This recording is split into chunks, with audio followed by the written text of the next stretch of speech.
wabarakatuh. Perkenalkan, nama saya Muhammad Saiful Huda dari kelas Paralel 1 semester 4 NPM 41182191220045. Mata kuliah teori praktek karate. Di sini saya akan mengerjakan tugas 2 yaitu etika dalam bela diri karate dan filosofi. Etika dalam seni bela diri karate. Yang pertama ada kewajiban dan ketentuan yang berlaku di lingkungan karate. 1. Pakaian karate. Karategi harus berwarna putih dan tidak dibenarkan memakai pakaian karate yang bercorak warna lain. Murid harus selalu menjaga dirinya dan segala perlengkapan latihan, antara lain karategi, pelindung kaki, dan sarung tangan dalam keadaan bersih dan tidak bau. Yang kedua, hanya karategi bersih yang dikenakan dan jangan berkesan jorok. Karategi yang robek harus segera dijahit kembali, membiarkan perlengkapan. Latihan dan karategi kusut secara terus-menerus memberi kesan tidak bersemangat. Ketiga, panjang lengan karategi tidak boleh menutupi pergelangan tangan dan harus menutupi siku, tidak dibenarkan dilipat. Yang keempat, panjang celana karategi tidak boleh menutup pergelangan kaki dan harus menutup lutut, tidak dibenarkan dilipat. Yang kelima, badge perguruan harus dan wajib dipasang di dada sebelah kiri sebagai identitas organisasi dan memasang badge forki di dada sebelah kanan. Yang keenam, pada acara-acara khusus seperti PON, Porda, atau kejuaraan antara pengguna tinggi dibenarkan memakai lambang daerah atau departemen atau instansi sebagai pengganti lambang perguruan di dada sebelah kiri. Yang ketujuh, memakai sabuk karate harus sesuai dengan ketentuan yang telah ditetapkan Dewan Guru Perguruan tentang tingkat Q dan warna sabuk. Ke-8, panjang ujung sabuk karate setelah dikatkan di pinggang tidak boleh melebihi atau melampaui lutut. 9, setiap anggota karate baik pelatih maupun atlet harus berpakaian karate selama mengikuti latihan karate. Tanpa pakaian karate tidak dibenarkan melatih maupun mengikuti latihan karate. Yang ke-10, jangan membentulkan karategi atau letak sabuk karate atau obi selama latihan sebelum diizinkan pelatih. Apabila membentulkan karategi atau obi, lakukan dengan cepat dan tidak berisik sambil menghadap ke belakang. Yang ke-11, para murid dilarang meninggalkan dojo tanpa izin dari pelatih. Bila ada hal yang mendesak dan harus berangkat dengan segera, lakukan dengan sikap sopan dan jelaskan keperluannya dengan cepat. Yang ke-12, untuk menghindari kemungkinan cedera, pada murid dilarang mengenakan perhiasan, jam tangan, atau perhiasan lain yang tajam selama latihan. Kacamata berukuran diperkenankan, tetapi selama komite sebaiknya dilepas atau menggunakan kontak lensa. Yang ke-13, secara tradisi, dojo adalah tempat yang dihormati, dianggap suci. Oleh karena itu, para murid seharusnya tidak menggunakan topi atau sejenisnya, atau menggunakan bahasa kotor di lingkungan sekolah karate dan dojo. Juga jangan mengenakan sepatu atau sendal memasuki area dojo. Tidak ada makanan atau minuman dan rokok yang diizinkan di sekitar lingkungan perguruan karate. Para murid harus selalu ikut membantu menjaga dan membersihkan dojo sebagai tempat yang khusus dan disayangi sebelum dan setelah selesai latihan. Yang ke-15, cara memberikan latihan karate diperagakan langsung atau praktek dan bukan diberikan dengan cara tertulis atau teori. Materi latihan pada olahraga bela diri karate hanya satu macam yang dibagi dalam 3 bagian, yaitu pertama gerakan dasar, kihon, kedua pertarungan atau perkelahian, kumite, dan yang terakhir adalah jurus kata. Yang ketiganya merupakan satu kesatuan yang tidak dapat dipisahkan. Kemudian ada tata cara upacara dan tradisi dalam karate. Pertama, tata cara pemberian penghormatan di lingkungan karate. Pemberian penghormatan dapat dilakukan kapan saja dan di mana saja, baik sedang berpakaian karate maupun tidak. Penghormatan ditujukan kepada pertama, semua karate senior atau yang lebih tinggi tingkatan sabuknya, baik tingkat Q atau tingkatan Dan. Semua karateka yang pernah atau lebih dulu mengikuti latihan karate tapi karena suatu hal tidak dapat melanjutkan latihan atau tetap latihan tetapi tidak mengikuti tujuan kenaikan tingkat dengan tidak memandang tingkat Q dan yang disandang termasuk senior. Ketiga, kepada orang yang bukan karateka tapi aktif mengabdikan dirinya pada organisasi karate atau setiap orang yang lebih tua umur maupun pengalamannya yang membantu perkembangan karate. Adapun sebutan untuk menegur sesama karateka, yaitu yang pertama adalah kohai. Kohai sebutan kepada adik seperguruan. Yang kedua, senpai. Sebutan untuk semua karateka yang memiliki tingkat sabuk baik Q atau dan yang lebih tinggi. Dan senior yang tidak atau masih berlatih. Sensei. Sebutan untuk semua karateka dan 4 sampai dan 8 atau anggota dewan guru karate. Shihan, sebutan bagi guru besar karate dan 9 dan 10. Macam-macam cara memberi penghormatan. Posisi berdiri yang pertama, kaki rapat, telapak tangan terbuka di samping badan untuk putra dan telapak tangan rapat ke paha untuk putri. Kemudian badan sedikit membungkuk 30 derajat ke depan sambil menganggukkan kepala.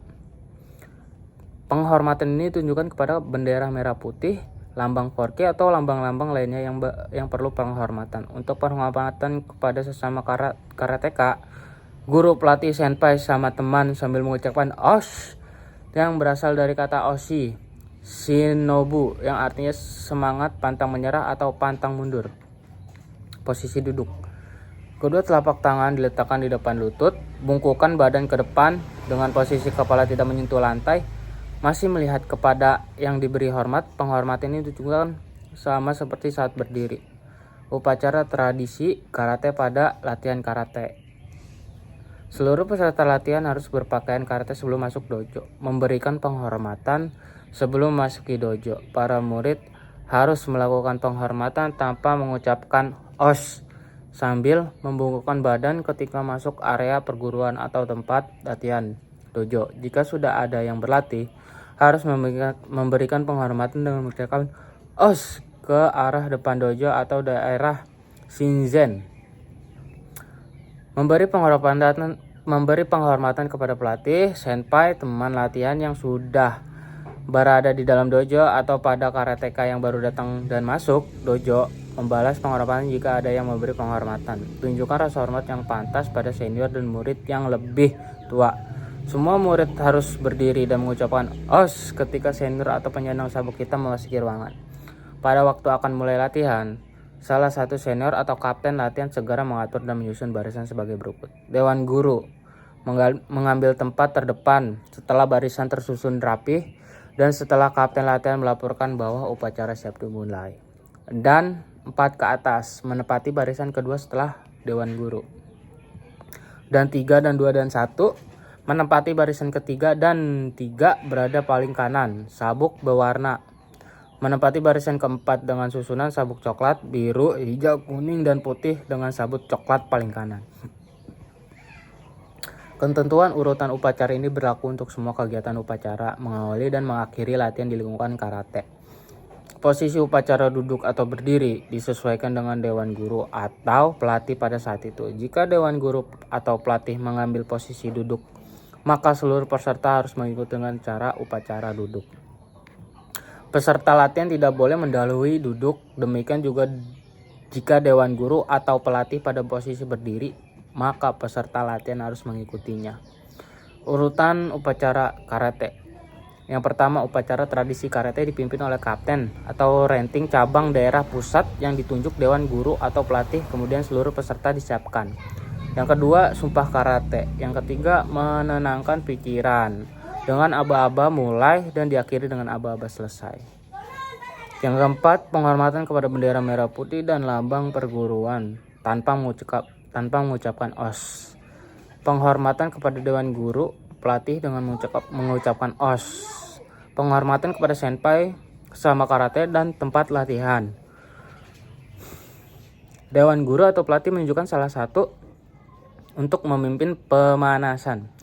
Barisan sesuai urutan warna sabuk atau dan dari depan ke belakang. Setelah selesai memimpin pemanasan dan menyiapkan peserta latihan, kemudian melapor kepada dewan guru atau pelatih. Latihan dipimpin oleh dewan guru atau pelatih. Terus kemudian ada filosofi dalam olahraga bela diri karate. Apa yang dinamakan prinsip pada hakikatnya adalah keyakinan dasar yang diharapkan dilandasi dan melandasi kenyataan dan ditopang oleh ilmu filsafat untuk mencapai suatu tujuan tertentu. Adapun filosofi dalam kehidupan olahraga bela diri karate diantaranya adalah: pertama, karate diawali dengan memberikan penghormatan dan diakhiri dengan penghormatan pula. Artinya jika ingin dihormati orang lain maka harus menghormati orang lain terlebih dahulu. Kepatuhan dan penghormatan adalah hal yang harus dilakukan setiap orang terhadap orang lain. Sikap hormat terhadap lawan merupakan hal yang sangat penting dalam tiap peragaan karate do.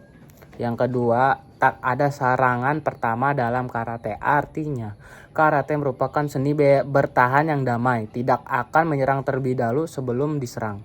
Doktrin perangilah dirimu sendiri sebelum memerangi orang lain berpengaruh pada teknik dasar dalam bela diri ini. Sehingga awal gerakan teknik dasar selalu dimulai dengan teknik tangkisan terlebih dahulu. Baru kemudian disesuaikan menurut kebutuhan yang akan dilatih pada saat itu. Yang ketiga, karate merupakan alat pembantu dalam keadilan.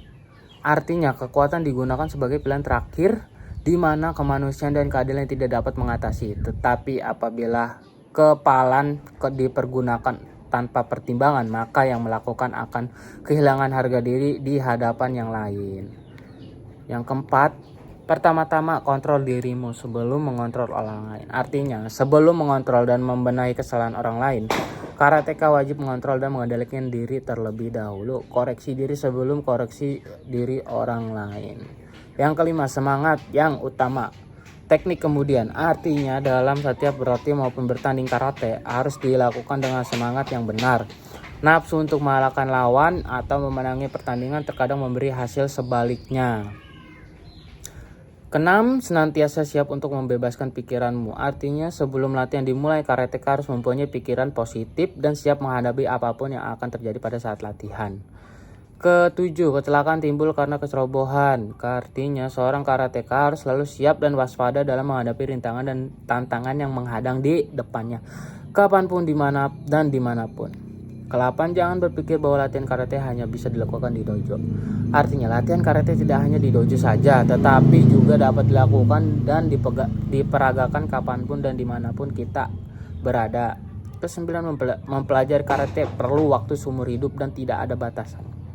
Artinya, latihan karate yang meliputi teknik gerakan dasar, kihon, jurus, kata maupun teknik pertarungan, kumite memerlukan waktu dan proses yang panjang sehingga dapat menunjukkan kemampuan bertahan seseorang. Ke-10, masukkan karate dalam keseharianmu maka kamu akan menemukan mio atau rahasia yang tersembunyi. Artinya semakin tekun kita mempelajari ilmu-ilmu karate, maka semakin banyak kita menemukan ketidaktahuan, kekurangan serta rahasia yang tersembunyi di dalamnya. 11, karate seperti air mendidih, jika tidak dipanaskan secara teratur akan menjadi dingin. Latihan terus-menerus pada setiap bagian tubuh yang penting. Latihan berat saja tidak cukup untuk merubah bagian tubuh menjadi senjata. Suatu teknik yang dikuasai bagus, kuat, mantap, dan ampuh dari seorang karateka akan mudah dan cepat hilang atau sima apabila tidak dilatih secara teratur dan terus-menerus. Yang ke-12, jangan berpikir harus menang, tetapi berpikirlah tidak boleh kalah. Terlalu menekankan kemenangan dalam setiap pertandingan justru akan menghasilkan hal sebaliknya dan akan merubah teknik yang sudah ada, bahkan cenderung menjadi buas dan melupakan sikap hormat pada lawan. Yang ke-13, kemenangan tergantung pada keahlian membedakan titik-titik yang mudah diserang dan yang tidak. Dalam bela diri karate, teknik dikendalikan sesuai dengan keinginan karateka, diarahkan kepada sasaran yang tepat, cara spontan, jarak yang benar, dan waktu timing yang tepat, dilancarkan dengan kekuatan maksimal dan kesadaran penuh agar tidak mencederai lawan dan dianggap tidak terhormat. Ke-14, pertarungan didasari bagaimana kita bergerak secara hati-hati dan tidak bergerak menurut lawan. Dalam suatu pertarungan, karateka harus benar-benar cermat dan berhati-hati. Bergerak, melontarkan, dan menerima serangan. Lakukan serangan setiap ada kesempatan. Selalu siap untuk menerima segala perlawanan. Yang ke-15, berpikirlah bahwa tangan dan kakimu adalah pedang atau senjata. Artinya, karate merupakan seni bela diri tangan kosong tanpa senjata. Tangan dan kaki dilatih sedemikian rupa sehingga dapat menyerupai senjata. Kemudian yang ke-16, jika meninggalkan rumah atau berpikirlah ada banyak lawan yang menanti, kapanpun dan dimanapun berada, hendaknya selalu menjaga sikap dan tingkah laku kita. Yang ke-17, pemula harus menguasai postur dan cara berdiri, posisi tubuh yang alami untuk yang lebih ahli. Untuk menjadi karateka yang ahli dan tangguh, perlu berlatih teknik-teknik dasar karate yang benar dahulu. Kemudian 18, berlatih kata adalah satu hal, terlibat pertarungan adalah hal lain. Kata atau jurus merupakan suatu bentuk latihan resmi, teknik dasar, tangkisan, pukulan, sentakan atau hentakan dan tendangan yang dirangkai sedemikian rupa di dalam suatu kesatuan bentuk bulat dan sesuai dengan cara berpikir yang masuk akal atau logis. Ke-19, peragakan secara tepat menggunakan kekuatan, peregangan, dan kontraksi otot tubuh serta cepat lambatnya gerakan teknik. Saat melakukan rangkaian gerakan karate, baik kata maupun kumite karateka harus menggunakan kekuatan dengan memperhatikan dan mengatur peregangan atau kontraksi otot tubuh. Yang terakhir, selalu berpikir dan berusaha menemukan cara hidup dengan aturan-aturan di atas setiap hari. Karateka sejati akan menerapkan aturan-aturan dan sumpah karate yang diucapkan sebagai jalan hidup sehari-hari yang benar. Sekian materi yang pernah dibahas dari saya. Kurang lebihnya mohon maaf. Wassalamualaikum warahmatullahi wabarakatuh.